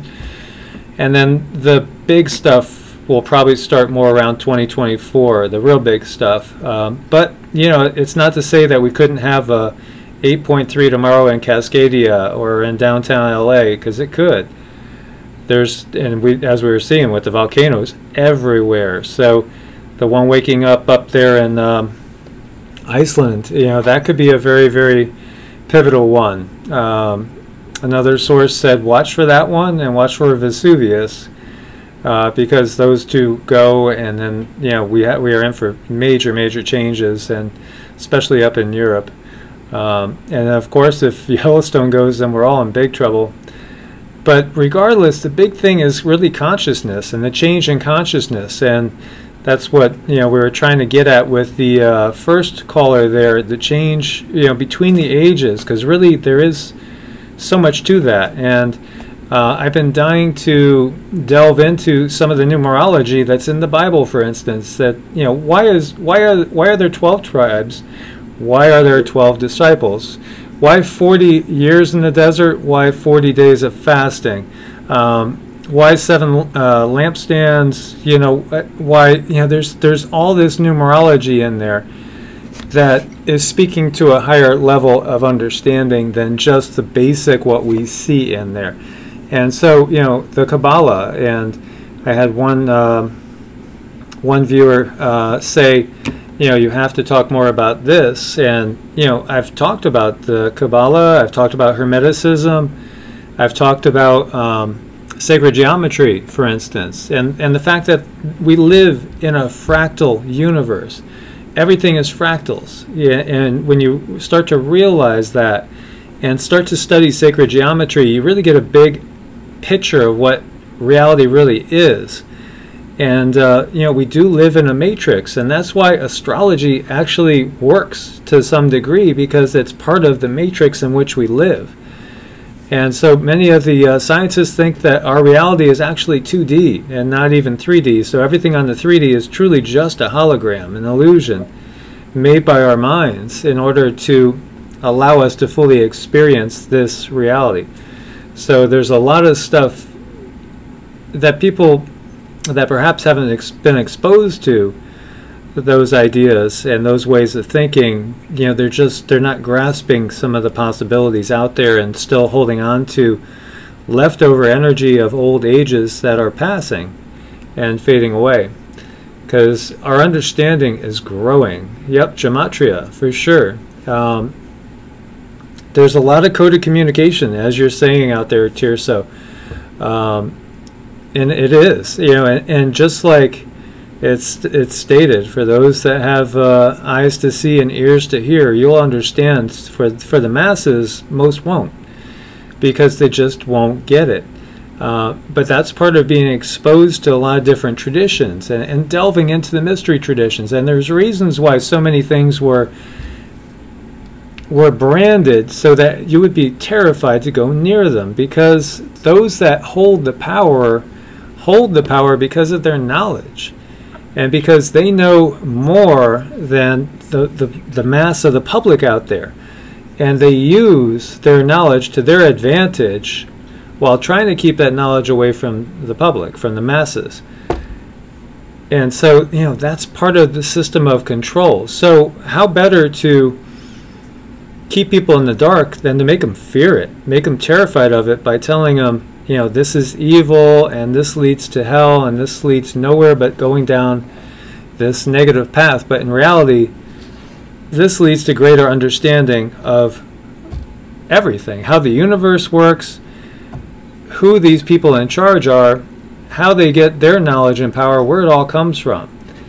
So it's very, very interesting, and we start to realize, who that man behind the curtain is, the great and powerful Oz. Is it really a great and powerful Oz? Or is it just somebody like you and me? We're slightly different. So we have an open line, you guys. If you guys want to call in, give a call. And let's see what you guys want to talk about. And I can't believe we haven't had a call from KJ yet today. And a few others out there. So let me know what you guys want to talk about and come on in. And, astrology, if you just look at a sun sign, it's not going to tell you anything. But if you do a detailed chart with time of birth, location, everything, it will give you tremendous insights into how you work. Because everything is interrelated energetically. Everything is. There's gravity. There's electromagnetic energy. That is the way of the universe, and everything has an effect on everything else. Well, thank you for calling in. And who do we have with us now? Yo, bro, it's Gordon from Utah. Do you remember me? Yeah, how you doing, Gordon? It's been a minute, bro, and so much has happened. How can I ever say words that describe what you've covered since we last spoke? What would you like to start with? What topic especially is something that you feel like you want to talk about? Michael, I had an experience on July 13th, Friday the 13th. I was up golfing in Payson, Utah. And on the 17th hole, I saw that tree. I witnessed a tree raining on itself. Have you ever seen anything like that? Just in the video that you showed me, and that was really pretty wild. Dude, bring it up on your video feed. Show these people. Show our family. This tree rained on me. It was a fucking miracle. Excuse my language. Yeah, it is. And you know what? I'll do that. I'll put that at the end of the video that I'm going to do next. Because it was curious. It was very curious. I was wondering, did you taste it? Did it taste like sugary, like sap, or? It was straight rainwater, and I did taste it. I had a drop in my mouth. There was no way to avoid it. It was an actual rainstorm underneath this tree from every branch. Huh. Yeah, there's some wild stuff going on for sure. And it was like God saying, you know what? If I can bring water out forth from a rock for Moses, I'm sure as hell going to bring this out for you. Because, man, it's been so tough. And I know everybody out there watching you right now is going, holy shit, a miracle. Is this a miracle? Watch it. Watch it. It's a miracle. It says God loves us, man. Well, for sure. For sure. And you know, there's going to be a lot of signs and wonders that we're seeing. God bless you, Michael. That's all I've got to say. Peace, love. Namaste. Namaste, Gordon. Take care, my friend. So, yeah, I will share that video with you. It was kind of curious. It was very interesting. It's just the tree was kind of raining on its own. So, definitely an unusual circumstance, but we've seen so many unusual things, too. I mean, just amazing things in the sky and strange sounds and, you know, the cloud formations. It's the world is changing. Our reality is changing. One thing that came up was the fact that the actual air feels thicker. Do you guys notice that? Does it all of a sudden feel like you're almost like a fish swimming in water? Have you noticed that it just feels like the whole atmosphere is kind of thicker and heavier, more viscous? What do you guys think? You know, have you noticed that? It's something that's been brought up, and I do notice that too. I mean, I could see energy clearer all the time, and many people that couldn't see energy before are now seeing energy and can actually see, you know, the patterns of the energy, and it's pretty wild. As we definitely are changing in vibration and frequency. Things are definitely they're just different. It's changing. The whole reality is changing. So you guys, we do have an open line for anybody that wants to give a call in. Yeah, as you would say, Spencer, we're living higher. We're living on a higher frequency, a higher vibration. And that's all part of what's coming in all these energies. So all these energies are real, and scientists, you know, are seeing that. And they're even talking about the fact that we're in a more energetic portion of the galaxy. It literally is changing. Yeah, and you know, there are scientific reasons for it, for sure. Such as, you know, obviously the electrical storms are more intense.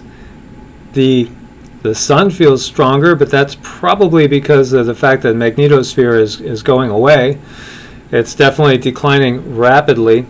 Yeah, and as we said, yeah, the lightning looks way more like plasma and just so much more intense.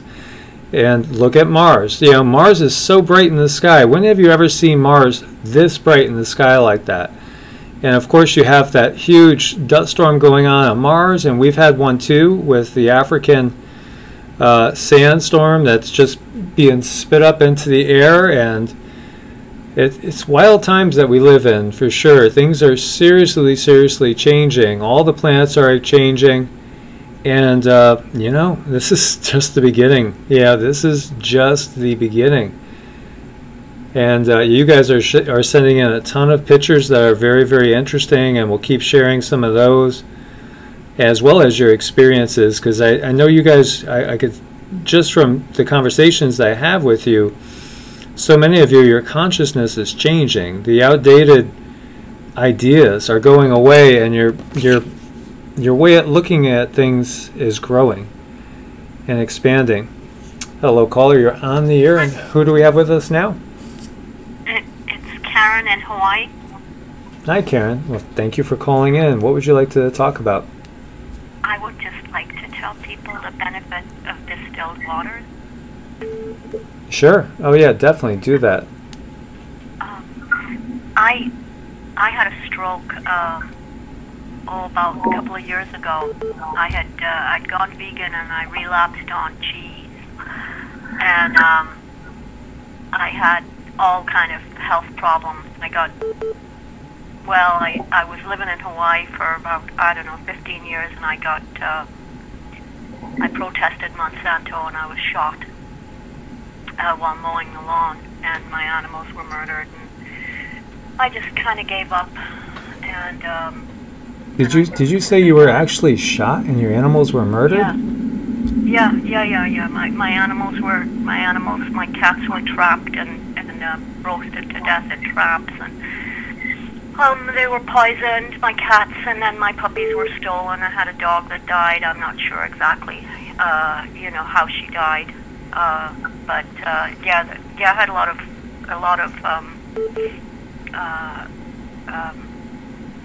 and my landlord, who was Homeland Security, said, Monsanto is our friends, you've got to move. And I rented from him for 9 years.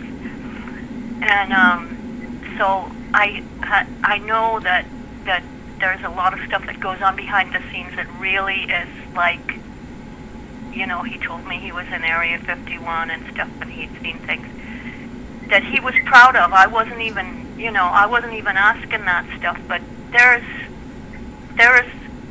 a force that's trying to kill us as a human race, and Andrew Norton Weber's videos really helped to save me. After I had the stroke, I was in really bad shape, and I had been told to do urine therapy, and that's part of Andrew Norton Weber's teaching, but he says you don't even need to do that. If you don't want to, you don't have to.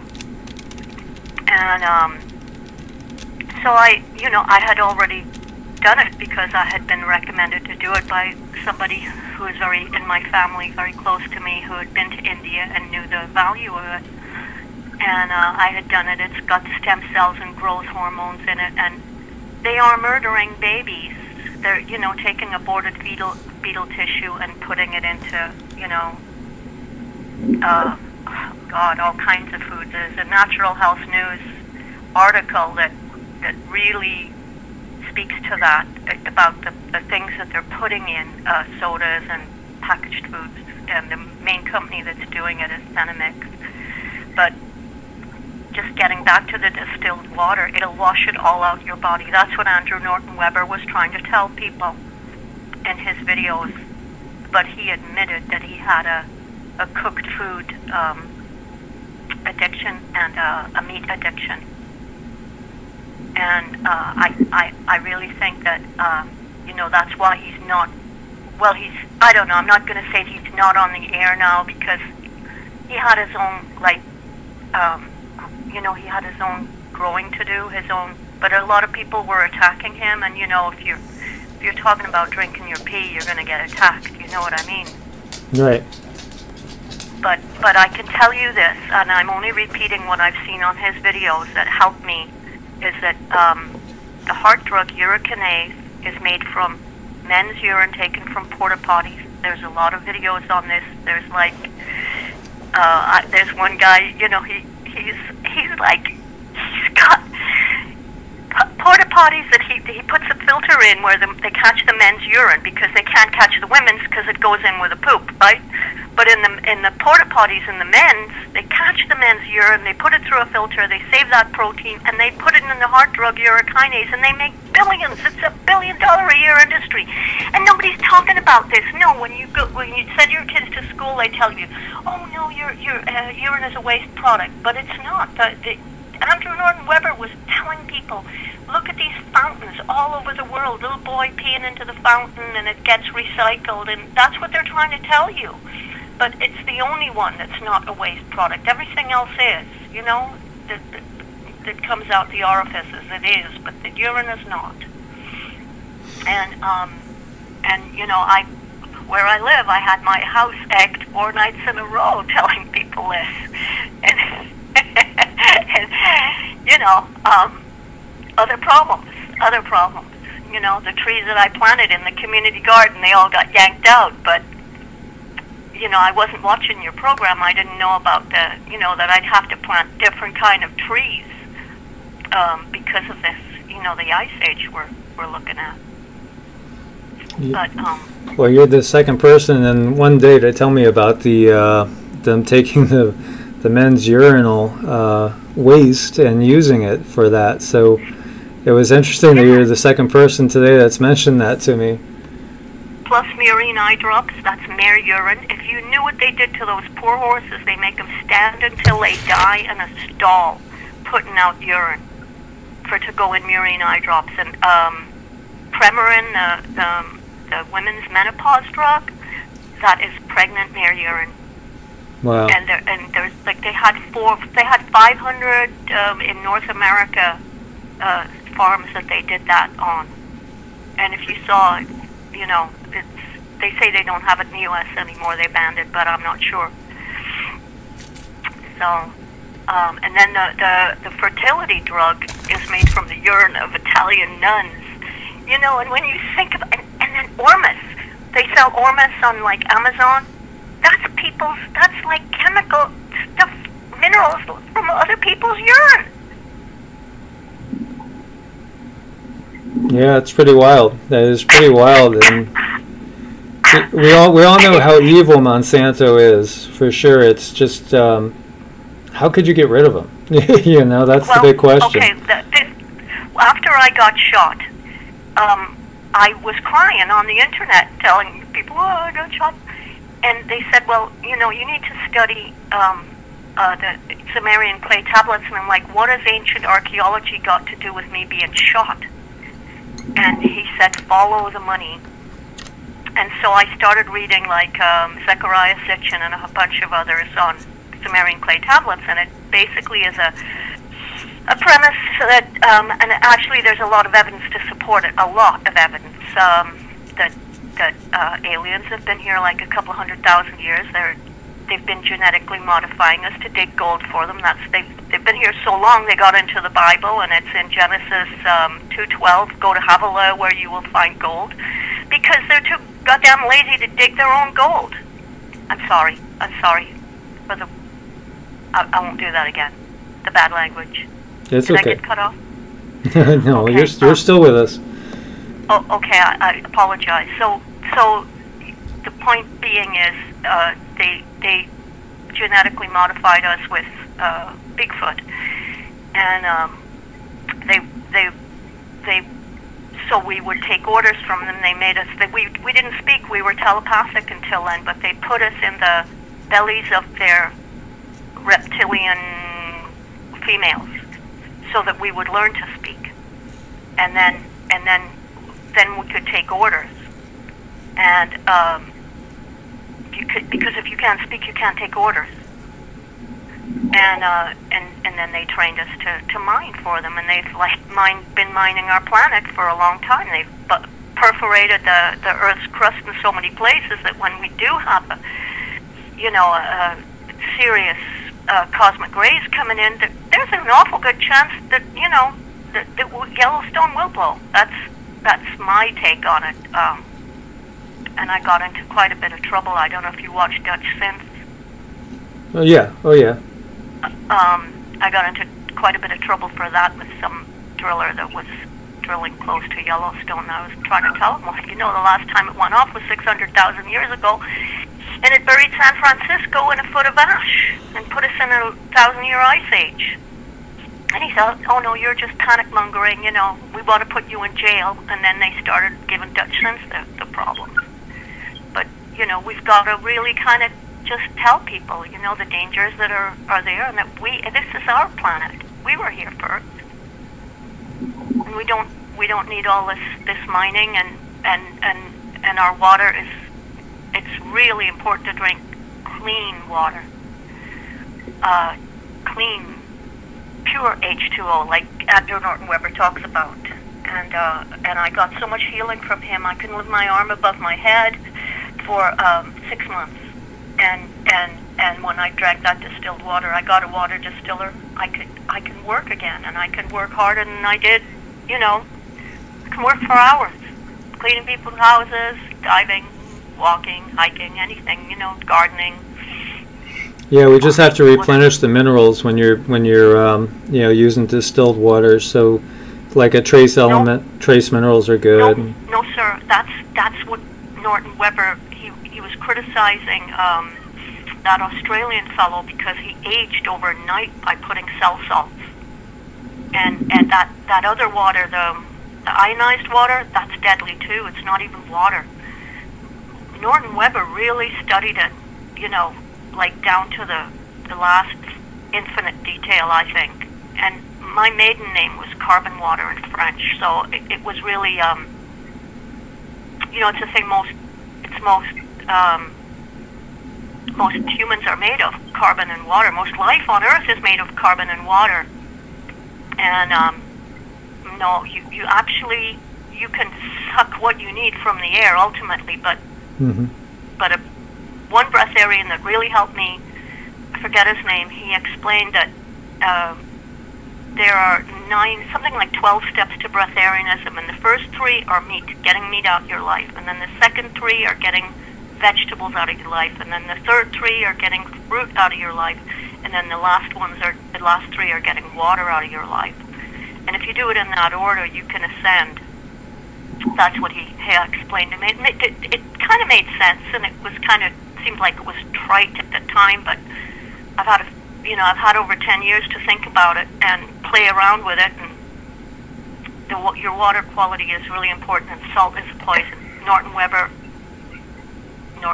says salt is like deadly. Just gotta stop it. It's just an addiction. He said there were people living. They were running away from a war. They were stuck in the wilderness for 30 years. They had 2 kids, and those kids, when they brought them back into civilization and gave them salt, both the kids died. Yeah, I'll have to look at him. I'm not really familiar with him, so I haven't watched any of his stuff. Are you on the Big Island? No. I was on the Big Island. I had to sell my land. The Big Island's crazy. I wouldn't recommend anybody go there. I still have friends there, but I'm in the middle. I'm in Molokai. It's kind of, you know, calmer, but it's like Monsanto's running riot here. And we've heard lots of rumors. Are you hearing any unusual rumors over there from Hawaii? As far as I've heard about them bombing, you know, over there, the military doing bombing runs on, all sorts of crazy stuff. But they bombed this one island. It's a little island called Kaho'olawe, and the Hawaiians kind of protested it and got them to stop, and they cleaned up all the bombs off the island. This was like in the 60s. But I heard that they were talking about bombing the volcano to try and get it to go somewhere else. But then I never heard any more about that. So I don't know what happened. And my friends over there are just so distracted by losing their homes and stuff. They don't have time to talk about that. They're frantic. They're expecting the end to come at any moment, or else they're in la la land. They're just like, oh, look at the red sunsets and look at the cute lava. And it looks like hell to me with all that red lava and all that filthy poison coming out. The lays, the glass coming out. And in the beginning, when it first erupted, my eyes were watering for 3 weeks. And then finally, when it erupted, it stopped. And then the wind blew it south. So it seems to be okay over here. It's not as bad, but Honolulu is crazy. There's 1 million people over on that island. But here there's only about 8,000 people. Interesting. So, well, that situation's still ongoing. And I know a lot of people have definitely lost their homes, unfortunately, and we'll see how it ends. And now we have a new little island starting there off the coast. Pretty wild. Oh yeah. And there's one underneath. I think they call it Lo'ihi, and it's underneath the water. It's been building for several years. And but this other one, it took out almost took out a boat, 24 people on it or something. It injured 24 people. The law. It's like, but they don't know. They don't know we're going into an ice age. And you explain it to them. Look, the sun has gone to sleep, and when it goes to sleep, it gets recharged. So it drops the solar shields around the Earth, and then we get recharged too. But the cosmic rays heat up the lava, the magma, and then the lava shoots out through the volcanoes. And and then it makes clouds, and then we get all covered in, I mean, there's this. Have you seen the videos of the guy Rolf Witsche? No. I think he's German. Well, he's like the most doomsday guy I've ever seen on this topic. I mean, Casey, John L. Casey, the guy that was the advisor to the White House. Right. Yeah. I mean, he writes a lot of good stuff. But this other guy, Rolf Witsche, he comes up on the videos too, but he has really studied it for a long time, and he talks about building tunnels and floating pathways between continents, and how we've got to do it before everything freezes over. And there's like pictures he's got of the Earth with like the poles are totally covered in ice, and then the rest is just storms. And he looks like an older man, and that's what he's studied all his life. He's made it his mission. So I would recommend people to watch Rolf Witsche, Witche, but I think, he lives in Germany, and he's kind of, he doesn't get much sun, and maybe he's kind of depressing, so you know what I mean? That's why I watch Andrew Norton Webber, to kind of bring me back to reality, because he's very positive, and he's been cleansed by the distilled water, and then, he says it just channels light, and then you're full of light after you've had it, and I do feel that way. So have you tried to go breatharian? I went 21 days without food, and I've gone 19 and 17 and 15 and 14 a few times, and 7 quite a few times, and yeah, I've done it. But lately, I just, after I got shot, I moved to the Big Island, and then I moved to. My landlord was murdered on the Big Island by a Hell's Angel.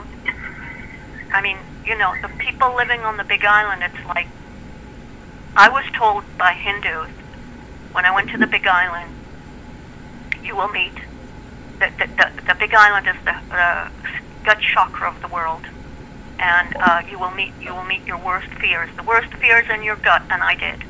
It was horrible. I would never go back for anything, just for nothing, but after I left there, I bought a house in Detroit, and they were tearing down. Detroit isn't how it looks in Google Maps. The pictures are on Google Maps are 20 years old. It's when it was gorgeous. Detroit actually looks like parts of Syria. It's bombed out, and there's less than half the people that were living there. Like 10 years ago, there's less than half of the people living there, and they've absolutely gutted it. They tear down the power lines with grappling hooks in the middle of winter at night, just for the copper. Yeah, that's a pretty sad situation. Well, thank you so much for the call and sharing all that with us. Oh, no, I'm glad to be back in Hawaii, and I just wanted to share the thing about the distilled water, because it works. It'll work for you. And watch Andrew Norton Webber. He's got the best stuff on there, and there's lots of videos on urine therapy that will heal anybody of anything. Well, thank you so much for sharing. Namaste. Namaste.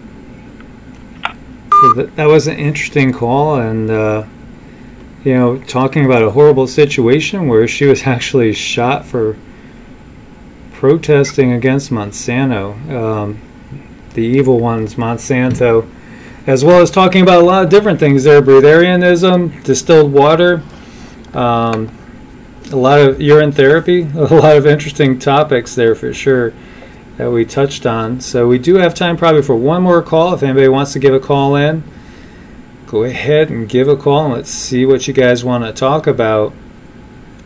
Definitely a lot going on still over in Hawaii, as well as the Ring of Fire with all the volcanoes going off. Still, the thing I think that's been the biggest as far as the earth changes has been the incredible flooding, like every single day in so many different locations. It's just been incredible, and things are just starting on this end. So we need to, it's one of those things where we need to be prepared, but who would have thought, say, the Upper Peninsula of Michigan would be so hard hit, or Pittsburgh, for instance. Some of the locations we've seen the flooding, and it just makes you scratch your head because it's not your usual places that we would see these type of things in. Yeah, exactly, it's kind of like what you hear out of the Old Testament plagues.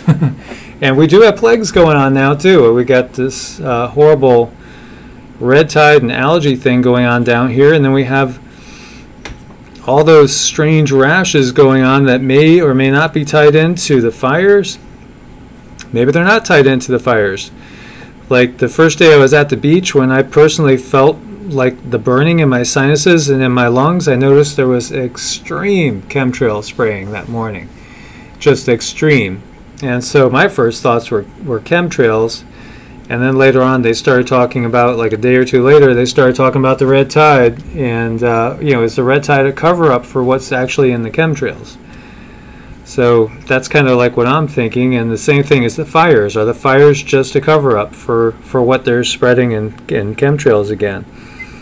Or maybe through other means as well, through the water supply.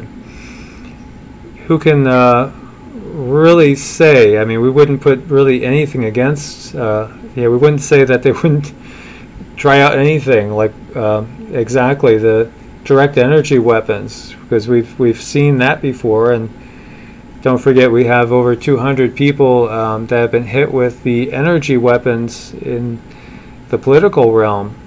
And then you have to, if you guys saw my video this morning, if you believe in weather wars, then it looks like right now China's going to get the worst of it, because they are getting set up to just experience one tropical storm after another hitting the exact same area.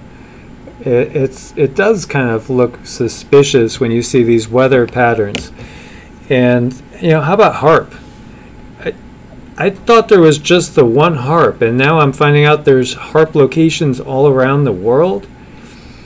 Yeah, it's pretty obvious. I mean, that's what I'm talking about before. Anything that we've heard or seen can be done with technology. It really can. Yeah, so is this all just technology being used against us now? Is it all just HARP and CERN and things along those lines, the chemtrails? And there was somebody on one of the videos that was saying, you don't really believe in chemtrails. And it's like, of course I do. I mean, I've seen them firsthand. I had really high-powered binoculars that literally weighed about 20 pounds that you could get really good detail on, and all the ones that were spraying were completely unmarked.